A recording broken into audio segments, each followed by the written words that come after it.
మంత్రి ఉత్తమ్ కుమార్ రెడ్డి కాళేశ్వరం అంశంపై ఎమ్మెల్యేలకు పవర్ పాయింట్ ప్రెజెంటేషన్ ఇవ్వనున్నారు. రేపు అసెంబ్లీలో ఈ అంశంపై విపక్ష బీఆర్ఎస్ ఎదురుదాడి చేయనుండడంతో దాన్ని ఎలా తిప్పికొట్టాలో వివరించనున్నారు. రేపు అసెంబ్లీలో కాళేశ్వరం రిపోర్టుపై వాడివేడిగా చర్చ జరిగే అవకాశం ఉంది. ఈ అంశంపై ఇటు అధికార పార్టీ అటు విపక్ష బీఆర్ఎస్ అస్త్రాలు సిద్దం చేసుకుంటున్నాయి.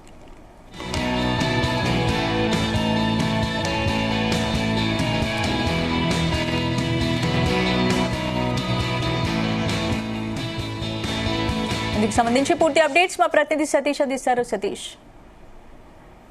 స్పందన, రేపు ఉదయం 9 గంటలకు అసెంబ్లీ సమావేశాలు స్టార్ట్ కాబోతున్నాయి. ఇటు కాళేశ్వరం కమిషన్ నివేదికపైనే ప్రధానంగా చర్చ జరగనుంది.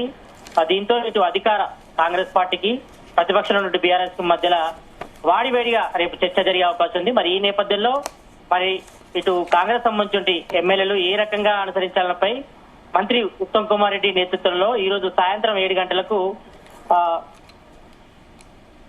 ఒక మీటింగ్ కూడా ఏర్పాటు చేయడం జరిగింది. ఈ మీటింగ్ పై కూడా మరి కాళేశ్వరం కమిషన్ నివేదిక కూడా ఇచ్చింది. దాదాపు 600 పేజీల ఒక రిపోర్టు కూడా ఇవ్వడం జరిగింది. కాబట్టి మరి దీనిపై కూడా ఇప్పటికే ఇటు న్యాయస్థానాలు కూడా తీసుకున్నారు. దీనిపై ముందుకెళ్లేదు కూడా మరి ఈ విషయంపై కూడా మరి ఇటు అసెంబ్లీలో కూడా అన్ని పార్టీలు ఇటు బీఆర్ఎస్ తో పాటు బీజేపీ మిత్రపక్షం ఉన్నటువంటి సిపిఐ కూడా వాళ్ళతో చర్చించిన తర్వాత మరి యొక్క కాళేశ్వరం కమిషన్ నివేదికపై మరి ఎవరి తప్పిదం అయిందనేది కూడా తేలే అవకాశం ఉంది. కాబట్టి మరి బీఆర్ఎస్ నేతలకు తిప్పుకొట్టేపై కూడా మరి ఈ రోజు మంత్రి ఉత్తమ్ కుమార్ రెడ్డి నేతృత్వంలో కూడా మరి సాయంత్రం కూడా భేటీ అవుతున్నారు. మరి భేటీ తర్వాత ఎమ్మెల్యేలందరూ కూడా దిశానిర్దేశం చేస్తారు. మరి రేపు అసెంబ్లీలో అనుసరించాల్సిన వ్యూహాలు ఏంటి, మరి బీఆర్ఎస్ నేతలకు అంటే ఎమ్మెల్యేలకు తిప్పుకొట్టాలని కూడా ఇప్పటికే వ్యూహరచన కూడా చేస్తున్నారు. కాబట్టి దీనిపై కూడా అందరికి కూడా దిశానిర్దేశం చేయనున్నారు. ఎందుకంటే ఇప్పటికే దాదాపు సుదీర్ఘంగా 9 నెలల పాటు పీసీ ఘోష్ కమిషన్ కూడా పలువురి ఇంజనీర్లను కూడా విచారణ చేశారు. అధికారులు కూడా విచారణ చేయడం జరిగింది. మరి ఫైనల్ రిపోర్ట్ కూడా ఇప్పటికే రాష్ట్ర ప్రభుత్వానికి ఇవ్వడం జరిగింది. మరి కేబినెట్ సబ్ కమిటీ కూడా ఏర్పాటు చేశారు.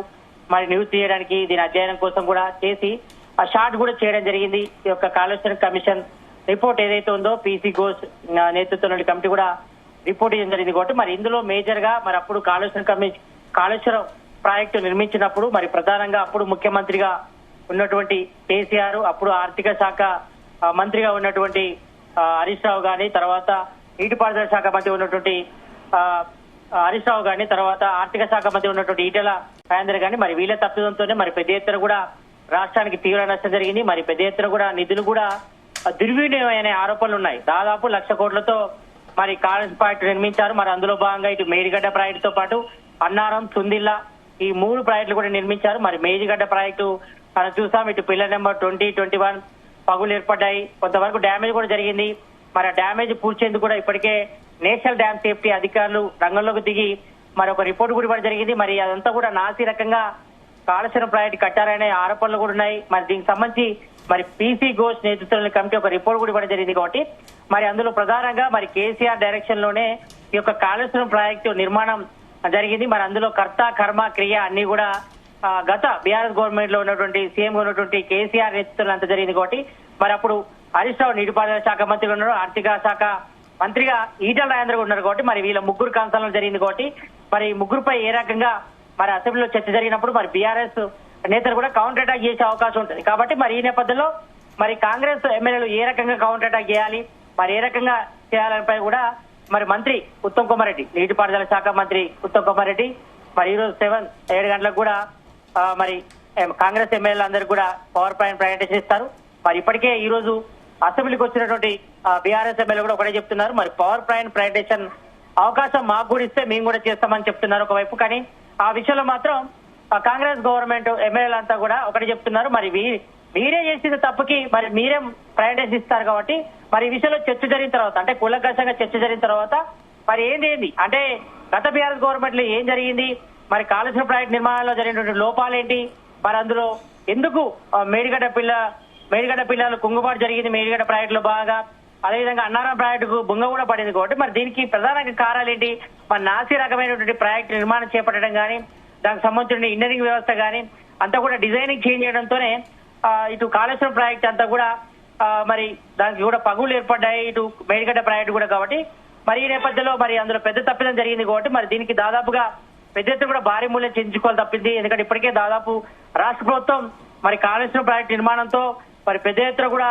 లాస్ అయిందని కూడా చెప్తున్నారు. మరి దాదాపు 7 లక్షల కోట్ల అప్పుల్లో రాష్ట్ర ప్రభుత్వం కూడుకుపోవడానికి మేజర్ గా ఇటు కేసీఆర్ గవర్నమెంట్ లో మేజర్ గా ఎఫర్ట్ పెట్టి కాళేశ్వరం ప్రాజెక్ట్ కట్టారు. మరి అందులో భాగంగానే ఇటు మేడిగడ్డ అన్నారం సుందర ప్రాజెక్టు కాబట్టి కట్టారు కాబట్టి మరి నేపథ్యంలో అందులో పెద్ద ఎత్తున కూడా అవినీతి జరిగిందనే ఆరోపణలు ఉన్నాయి. కాబట్టి మరి దీనిలో నిగ్రహించే అవసరం ఉంది కాబట్టి మరి ప్రధానంగా రేపు ఈ యొక్క కాళేశ్వరం కమిషన్ రిపోర్ట్ పైన ప్రధానంగా చర్చ జరుగుతుంది కాబట్టి మరి ఇటు ప్రధాన ప్రతిపక్షంలో ఉన్నటువంటి బీఆర్ఎస్ అధికార పక్షంలో ఉన్నటువంటి కాంగ్రెస్ మధ్య మాట యుద్ధం తారాస్థాయికి చేరే అవకాశం ఉంటుంది. మరి దీనికి సంబంధించి కాంగ్రెస్ నేతలు ఏ రకంగా అంటే ఎమ్మెల్యేలు ఏ రకంగా ముందుకుండాలి, మరి ఏ రకంగా కౌంటర్ అటాక్ చేయాలి, ఎందుకంటే వాళ్ళు కూడా కౌంటర్ అటాక్ చేసే అవకాశం ఉంటుంది. ఎందుకంటే వాళ్ళ తప్పును వాళ్ళు ఒప్పుకునే ప్రయత్నం కూడా చేయరు కాబట్టి మరి ఈ విషయంలో మాత్రం కౌంటర్ అటాక్ చేయాలి. మరి ఈ విషయంలో మాత్రం రాష్ట్ర ప్రభుత్వం ఒకటే కృతనిశ్చయంతో ఉంది. మరి ఈ యొక్క కాళేశ్వరం కమిషన్ రిపోర్ట్ ని అసెంబ్లీలో పెట్టి అన్ని పార్టీల ఆమోదం తీసుకొని మరి ఏసీబీ విచారణకి చేయాలా లేకపోతే సిబిఐ విచారణకి చేయాలని కూడా ఒకవైపు బీజేపీ నేతలు కూడా మరి డిమాండ్ చేస్తున్న నేపథ్యంలో మరి రాష్ట్ర ప్రభుత్వం మరి ఏం చేస్తుంది, మరి సపరేట్ అయిన సిట్ ఏర్పాటు చేసి దర్యాప్తు సంస్థలు చేసి మరి ఈ విషయంలో బీఆర్ఎస్ నేతలపై ఆయన చర్యలు తీసుకుంటారా? ఎందుకంటే కాళేశ్వరం ప్రాజెక్టుకు సంబంధించి కూడా మొత్తం కర్త కర్మ అంతా కూడా కేసీఆర్ కన్సల్ట్ జరిగింది కాబట్టి మరి కేసీఆర్ అసెంబ్లీకి వస్తారా రారా అనేది కూడా పెద్ద క్వశ్చన్ గా మారని చెప్పుకోవచ్చు. ఎందుకంటే ఇప్పటికే బీఆర్ఎస్ నేతలు ఒకటే చెప్తున్నారు, మరి ప్రజెంట్ కేసీఆర్ మాత్రం కొంత అనారోగ్య సమస్యలతో ఫామ్ హౌస్ లో కూడా రెస్ట్ తీసుకుంటున్నారని చెప్తున్నారు. కాబట్టి మేబీ ఈ సమావేశాలకు మరి కేసీఆర్ అత్యంత ప్రాధాన్యం చెప్పుకోవచ్చు. ఎందుకంటే కాళేశ్వరం ప్రాజెక్ట్ అంతా కూడా కేసీఆర్ కన్సల్ట్ లో జరిగింది, మరి కేసీఆర్ డైరెక్షన్ ప్రకారమే జరిగిందని కూడా కాంగ్రెస్ నేతలు కూడా మరి ఆరోపిస్తున్న నేపథ్యంలో మరి దీనిపై కేసీఆర్ ఏమైనా ప్రజెంటేషన్ ఇస్తారా, మరి దీనిపై మాట్లాడతారా, లేదంటే మరి అప్పుడు నీటిపారుదల శాఖ అంటే సెకండ్ టర్మ్ నీటిపారుదల శాఖ మంత్రిగా హరీష్ రావు ఉన్నారు కాబట్టి మరి ఆయన ప్రజెంటేషన్ చేస్తానని కూడా చెప్తున్నారు. మరి దీనికి మరి అసెంబ్లీ స్పీకర్ కూడా కలిసి ఒక వినతి పత్రం కూడా ఇవ్వడం జరిగింది బీఆర్ఎస్ ఎమ్మెల్యేలు. మరి తమకు కూడా ఇటు కాళేశ్వరం కమిషన్ రిపోర్ట్ పై చర్చ జరిగినప్పుడు పవర్ పాయింట్ ప్రజెంటేషన్ కూడా మాకు అవకాశం ఇవ్వాలని కూడా వారు కోరినప్పుడు మరి ఈ విషయంపై స్పీకర్ నిర్ణయం తీసుకున్నా చూడాలి. మరి రేపు మాత్రం మరి దీనిపై కూడా ప్రధానంగా చర్చ జరుగుతుంది. మరి దీనికి కాంగ్రెస్ ఎమ్మెల్యేలు ఏ రకంగా సందిగ్ధంగా ఉండాలి, మరి బీఆర్ఎస్ ఎమ్మెల్యేలకు ఏ రకంగా కౌంటర్ అటాక్ చేయాలి దానిపైన ప్రధానంగా ఈ రోజు ఉత్తమ్ కుమార్ రెడ్డి నేతృత్వంలో కూడా మరి కాసేపట్లో 7 గంటలకు కూడా ఒక సమావేశం స్టార్ట్ కాబోతుంది. ఈ సమావేశంలో అందరికి కూడా ఇటు ఎమ్మెల్యేలు అందరికి కూడా మంత్రి ఉత్తమ్ కుమార్ రెడ్డి కూడా దిశానిర్దేశం చేయనున్నారు. Right, thank you Satish.